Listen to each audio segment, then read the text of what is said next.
rentrer dans le mariage, on commence d'abord par la relation, n'est-ce pas? Et même les relations aujourd'hui ne tiennent pas.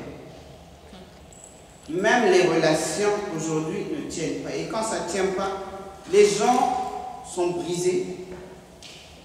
Les gens sortent de la relation avec beaucoup de souffrance. Tout simplement parce que même pour entrer dans une relation avec quelqu'un, il faut être prêt. Il faut être prêt. Je ne veux pas aller loin. Je vous ai parlé de l'importance de faire un travail sur soi. Et je vais vous montrer, au travers de quelques questions, chacun peut s'examiner pour savoir est-ce que si je dois commencer une relation aujourd'hui, est-ce que je peux dire que je suis prêt? Est-ce que je peux dire que je suis prêt? N'est-ce pas? C'est important. La première chose pour être prêt, pour rentrer dans une relation. Parce que toutes ces choses, quand ils sont bien faits, c'est normal même que la relation aboutisse au mariage. N'est-ce pas? Donc ce n'est pas rien. Et je vous ai parlé de l'importance de faire un travail sur soi. Ce qui est très important. Donc la première des choses, si vous voulez commencer à penser rentrer dans une relation, je ne vous dis même pas de rentrer encore, vous pensez seulement rentrer. La première chose, vérifiez si vous avez examiné, étudié et tiré des leçons de la relation de vos parents. Est-ce que tu t'es déjà assis une fois pour analyser la relation de ton papa et de ta maman? C'est étrange, hein? Quand je pense à moi, je parle de moi. Non, j'ai dit, hein? Est-ce que tu t'es assis une fois? Tu sais pourquoi c'est important? Parce qu'il y a des choses qui sortent de cette relation-là qui vont te rattraper là où tu vas. Oh oh! Tu veux commencer une relation et tu veux donner des chances à ce que ta relation réussisse. Commence par analyser la relation entre ton père et ta mère. Que ce soit une bonne relation ou pas.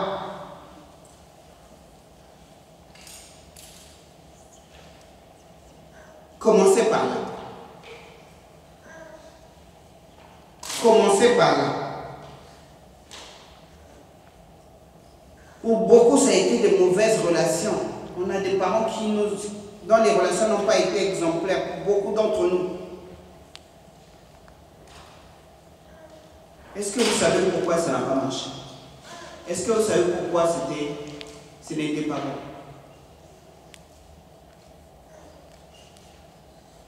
Si vous ne savez pas, je vous dis encore une fois, il y a des choses qui naturellement passent d'une génération à une autre.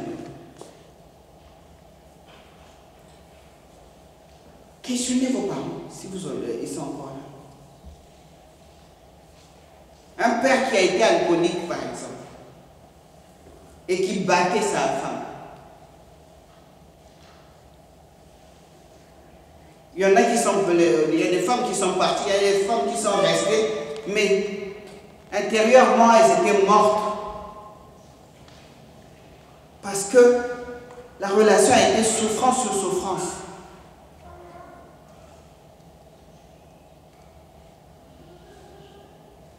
Et tu ne regardes pas derrière pour savoir qu'est-ce que je dois faire, qu'est-ce que je ne dois pas faire.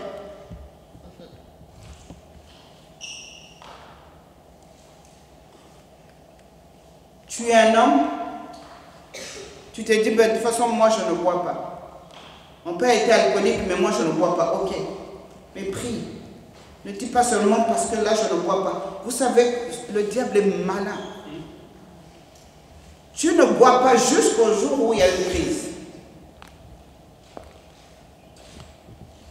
Par exemple, on te vire de ton travail. Tu te retrouves dans une situation compliquée, tu ne sais pas comment tu vas nourrir ta famille, tu ne sais pas comment tu vas vivre, c'est compliqué pour toi. Vous savez la première réaction, ce que le diable va faire, bois un peu.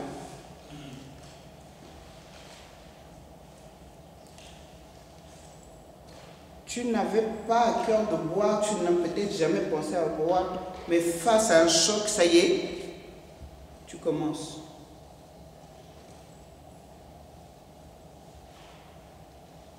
Et tu prends goût. Et ça s'installe. On se dit, mais comment ça se fait? Non, ce n'est même pas c'est pas le problème, mais c'est un lien qui attendait juste le bon moment pour t'attraper. Amen. Alors si tu n'analyses pas l'histoire de tes parents, ils ont peut-être eu un bon mariage, ok. Mais est-ce que tu as déjà demandé à ton père ou à ta mère qui est-ce qui a fait que leur mariage réussisse? Pour que tu prennes ça et que tu appliques. Ce qui n'a pas été bon, tu veilles, tu pries pour que ça ne te suive pas. Amen. Tu veux rentrer dans une relation et tu veux donner une chance à cette relation de réussir. Commence déjà par étudier l'histoire de tes parents. Tes parents ont divorcé.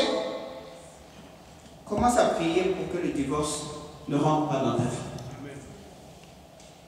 Commence à prier. Commence à prier. Avant même que tu n'aies quelqu'un dans ta vie avec qui commence à prier. Ça, ce n'est pas mon histoire. Ça ne va pas être mon histoire. Au nom de Jésus. Amen. Étudie l'histoire de tes parents. Deuxième chose.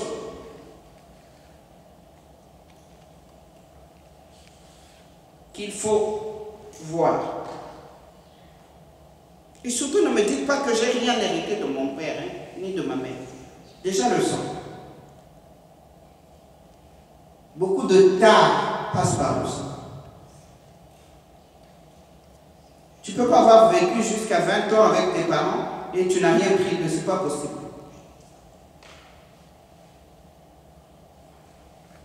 Et beaucoup de choses qui nous font souffrir venant de l'autre, ce sont des héritages. Amen. Parce qu'on ne sait pas, évidemment, on ne prie pas contre cela. Cherche à connaître. Amen. Deuxième chose, à vérifier avant de rentrer dans une relation. Es-tu déjà guéri des souffrances de ta relation antérieure? Comme je disais, ne rentre pas dans une nouvelle relation avec des choses qui te font encore souffrir, avec des pensées de ton ex. Il y a des gens, des fois, il est avec telle femme, mais dans ses pensées, il pense encore à l'ex. Amen. Fais-toi guérir. Demande la prière. Prie jusqu'à ce que tes sentiments pour la personne soient finis. Prie jusqu'à ce que les souffrances que tu as subies là-bas soient guéries. Sois vraiment libre pour rentrer dans une relation et afin que tu sois totalement avec la personne avec qui tu es. Sinon, ça va te rattraper.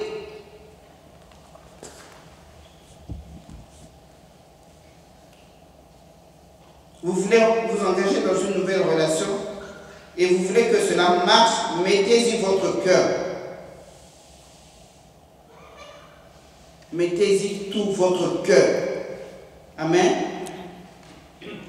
Si vous avez encore la colère, l'amertume par rapport à ce que vous avez vécu, ne rentrez pas. Et si vous êtes déjà rentré, vous êtes en relation, mais vous savez que vous avez encore ces souffrances-là, parlez-en à votre nouveau partenaire. Ouvrez-vous, dites-lui, excuse-moi, mais il faut que je te parle. Ce que j'ai vécu là, j'ai encore des ressentiments, j'ai encore des pensées qui me remontent souvent. vraiment j'aimerais que tu pries. La personne va t'accompagner pas à pas vers la guérison.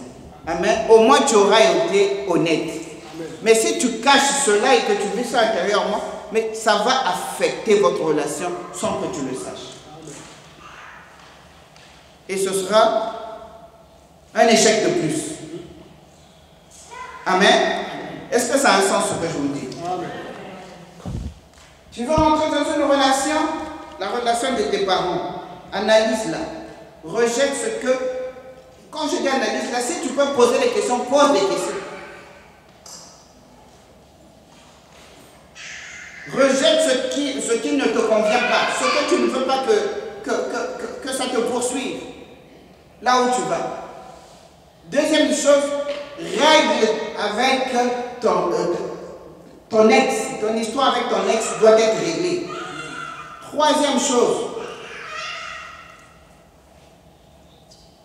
est-ce que tu es capable de reconnaître tes manquements, tes échecs, tes faiblesses?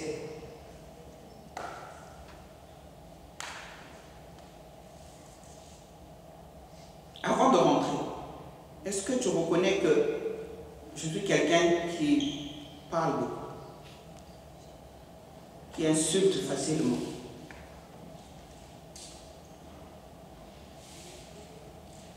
Est-ce que tu reconnais que tu n'as pas de retenue quand tu commences à boire l'alcool? Avant de rentrer dans une relation, est-ce que tu peux reconnaître tes faiblesses?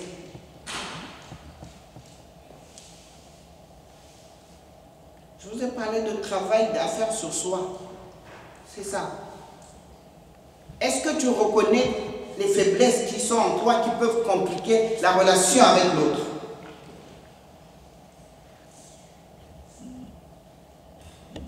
C'est peut-être la jalousie. C'est peut-être la colère.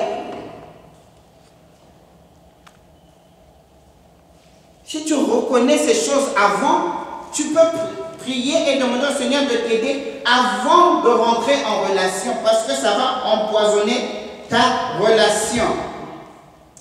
Amen.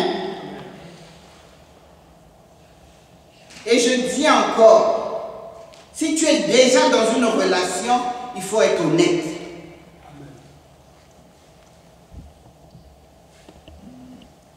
Avoue à l'autre, voilà.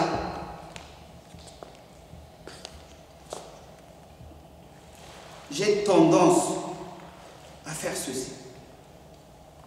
Excuse-moi, je préfère te dire, et c'est pour que tu pries pour moi. C'est pour ça que je dis qu'il faut être accompagné des chrétiens. Vous ne pouvez pas, un païen, tu peux même pas, il ne peut même pas venir, il ne va pas prier pour toi.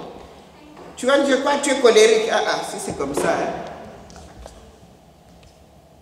Mais un enfant de Dieu, quand tu lui dis, je préfère être honnête avec toi, j'ai tendance à être très colérique.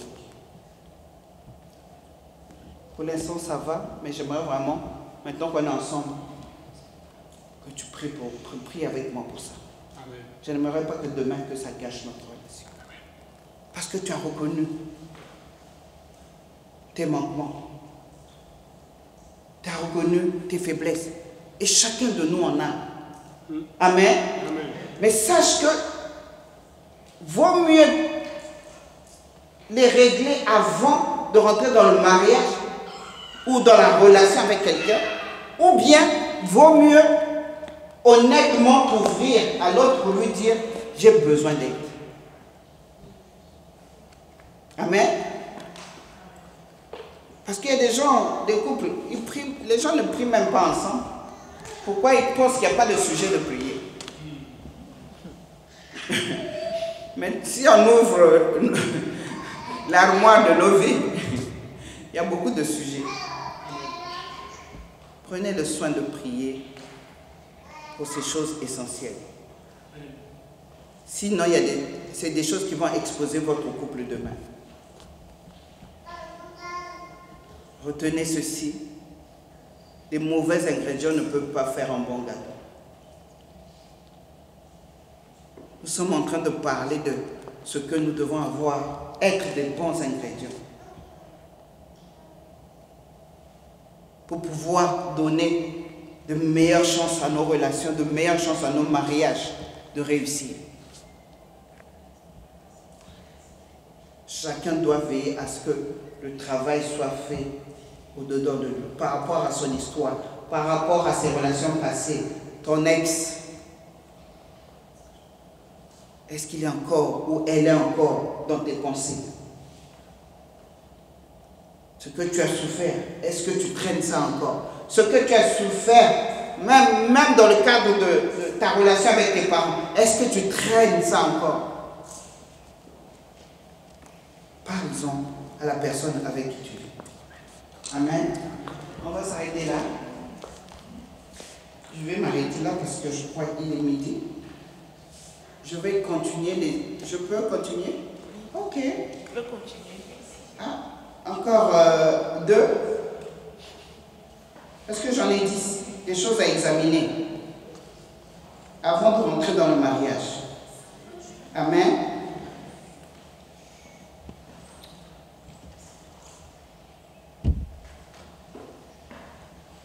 Donc, le troisième point, j'ai dit, vous devez être capable de reconnaître vos manquements, vos échecs, vos faiblesses. Être suffisamment capable de les reconnaître et d'en parler à l'autre si vous êtes déjà dans la relation, ou reconnaître et demander à Dieu, prier pour que Dieu vous aide avec cela. Amen. Et de 2, ça c'est important aussi. Pourquoi? Quand vous êtes dans une relation et que vous venez avouer à l'autre vos manquements, ça vous permet de tester si la personne vous aime véritablement. Allô? Quelqu'un m'a entendu? Amen. Vous ne pouvez pas savoir à quel point quelqu'un vous aime jusqu'à ce que vous voyez à quel point cette personne accepte votre mauvais côté.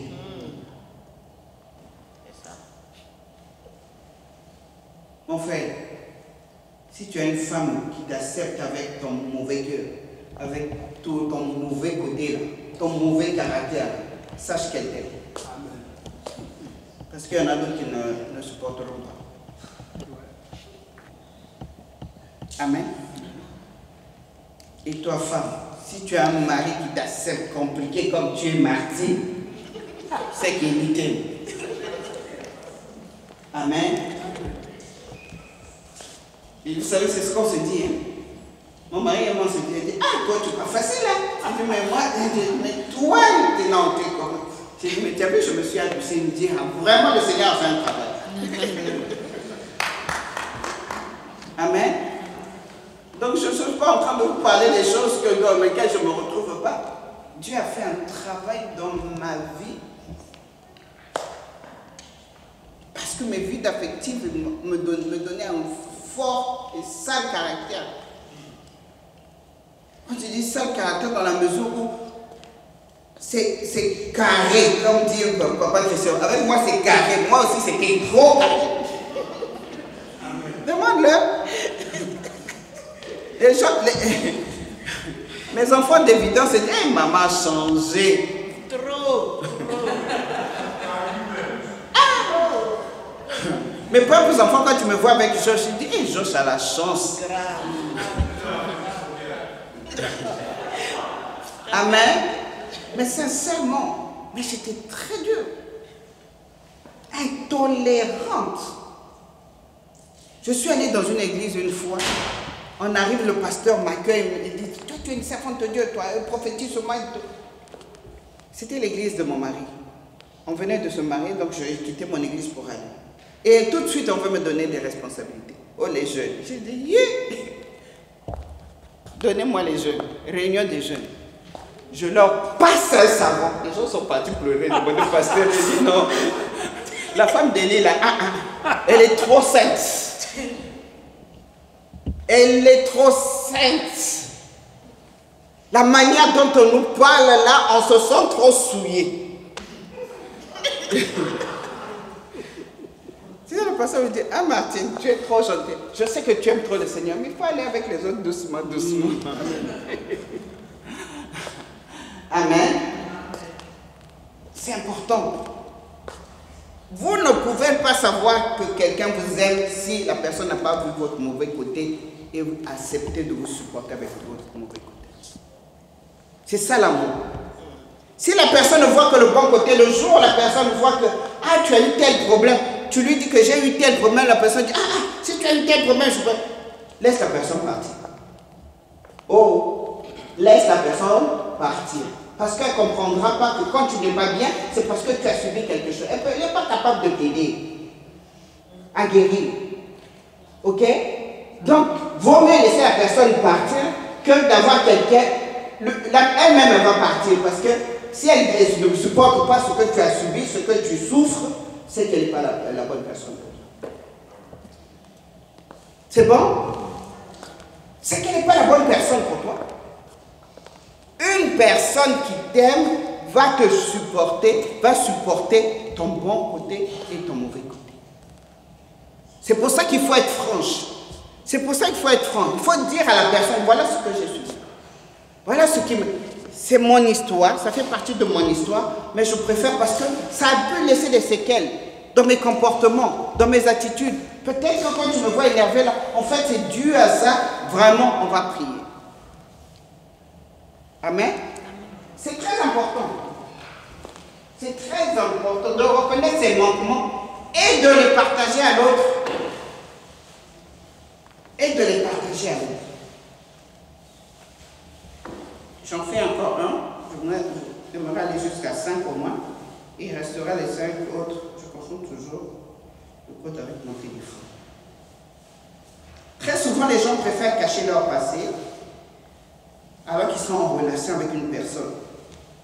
Une personne qui ne sait pas ce que vous avez vécu, mais qui vit les conséquences de ce que vous avez vécu. Parce que si vous avez vécu des moments difficiles, d'une manière ou d'une autre, ça va vous affecter. D'une manière ou d'une autre, ça va ressurgir. Et d'une manière ou d'une autre, ça va affecter votre relation.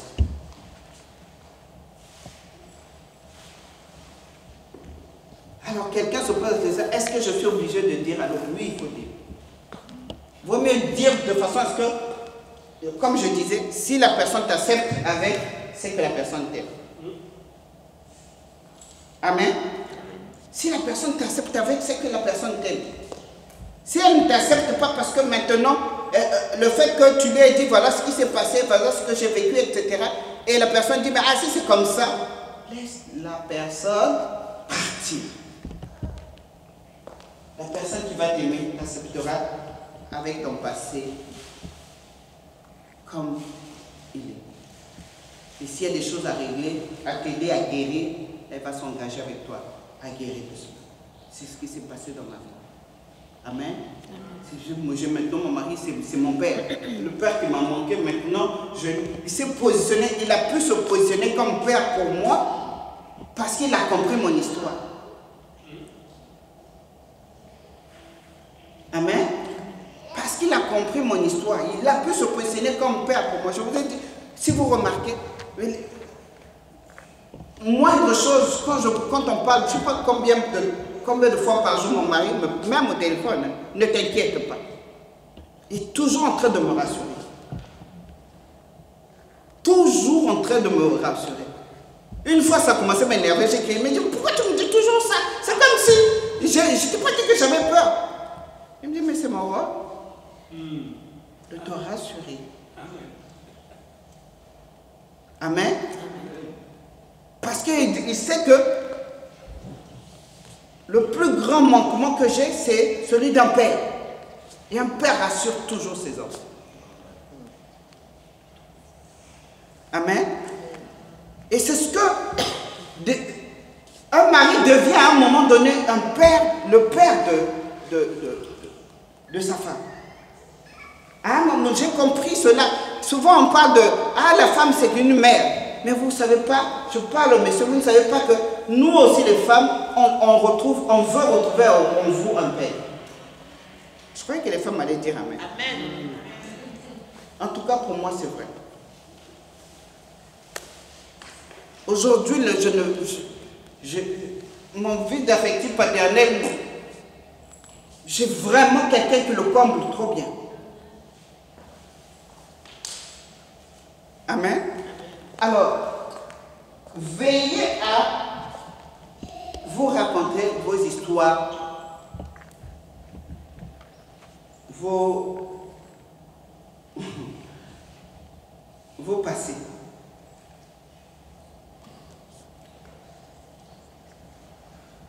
Même si c'est pas beau, même si c'est compliqué, parlez-en. Et si quelqu'un parle de son histoire, la quatrième question, est-ce que tu es suffisamment mature pour supporter la vérité de l'autre? C'est ça.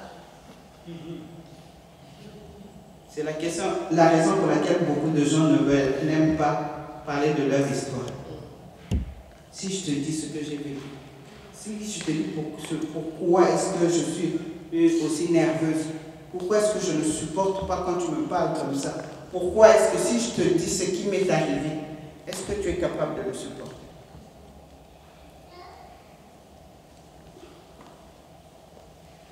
C'est important. Ça, c'est des choses, si on les traverse, on est en train d'aller vers nos relations solides. Amen. Parce que c'est des choses c'est des préalables à régler. Après, on peut commencer à bâtir. Vous comprenez? C'est des préalables à régler. C'est pour ça que quand on rencontre quelqu'un, on veut cheminer avec la personne. Les temps de fiançailles, je dirais, c'est les temps où on doit se parler des choses vraies.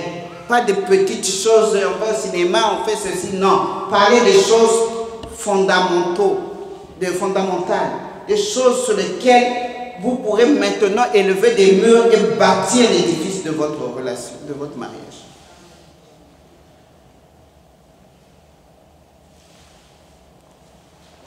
Il y a des gens qui sont mariés, mais qui n'ont jamais eu de ce genre d'entretien. Amen. Finissons le 5e point. Et mardi, je finirai les 5 autres.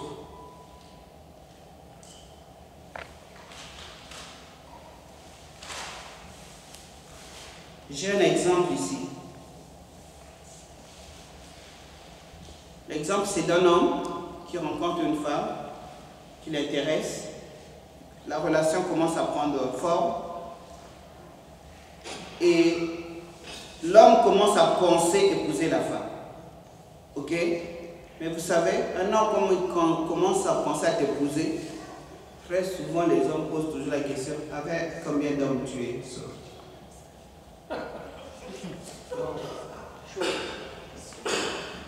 Oh, c'est vrai ou c'est vrai?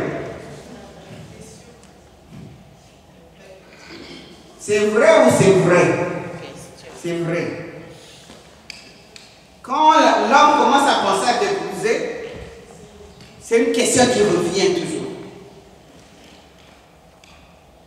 Mais dites à ces messieurs, 2, 3, 4, 5, 6, peut-être 7. Vous allez voir si la personne vous aime vraiment. Plus le nombre est croissant, plus la personne va commencer à te juger. Et où est-ce que je vais? C'est pour ça que je dis, vous jeunes gens, jeunes filles, allez pas vous offrir sexuellement à vos âges, attendez le mariage. Parce qu'à cause de cela, tout simplement, quelqu'un peut vous abandonner. Là, vous avez déjà eu des sentiments qui se sont déclenchés et vous restez avec une blessure. Vous aimez la personne dit, ah non, non, tu es sorti avec deux, trois gars à ton âge. Il s'en va. Et tes sentiments restent vifs comme ça. Amen. Craignez Dieu. Et il y a des gens comme ça qui, la relation était presque, ils étaient à la porte du mariage. La personne n'a pas pu supporter la vérité de l'autre. C'est pour ça que j'ai dit, il faut dire la vérité. Mais ça te permet aussi de savoir si la personne-là est capable de supporter ta vérité. Et si elle n'est pas capable de supporter ta vérité, ce n'est pas l'homme pour toi. Ce n'est pas la femme pour toi. Et surtout quand c'est le cas des femmes. Mais l'homme là demande lui-même avec combien de femmes il est sorti. Souvent son nombre est plus. Mais il va aggraver le problème de la femme. Parce que les femmes avec qui elle est sortie là, ce n'étaient pas des femmes. Qui sont eux aussi dans un décompte. Amen.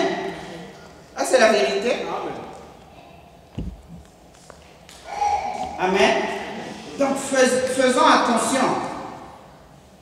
L'amour endure toutes choses. 1 Corinthiens 13, verset 7. Si tu aimes quelqu'un, tu acceptes la personne telle qu'elle est, avec sa vie, avec son passé, avec son présent, et vous ferez l'avenir ensemble. Amen. Amen. Le 5e point.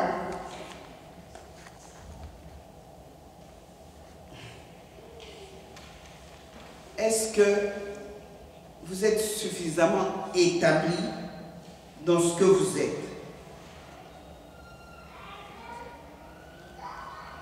C'est-à-dire, est-ce que tu te connais suffisamment au point où tu peux savoir que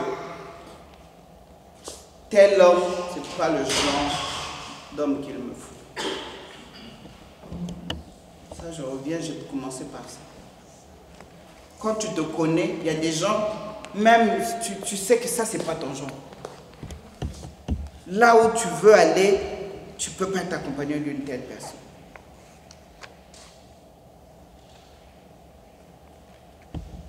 Tu ne te soldes pas, tu ne te brades pas au premier venu. À cause, je suis enfant de Dieu. Quelqu'un qui est dans des choses pas nettes, quelqu'un qui ne connaît pas Dieu, qu'est-ce que je vais faire avec? Moi, mon corps est le temple du Saint-Esprit. Je ne veux pas souiller mon corps avec quelqu'un qui est plein de démons. Le jour du mariage, ton père t'accompagne, te donne un démon. C'est à la maison que tu vas réaliser que c'était un démon.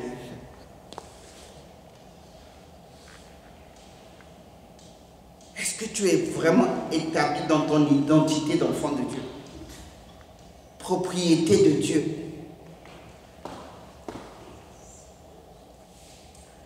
Habitation de Dieu. Quelqu'un naturellement maintenant en tant qu'enfant de Dieu, Dieu te promet un avenir glorieux avec qui tu veux être accompagné. Et je dis cela aussi à ceux qui ont des conjoints ou des conjointes enfants de Dieu. Bénissez Dieu. Amen. Si tu as une femme qui aime le Seigneur, qui marche avec Dieu, Dieu va vous emmener loin.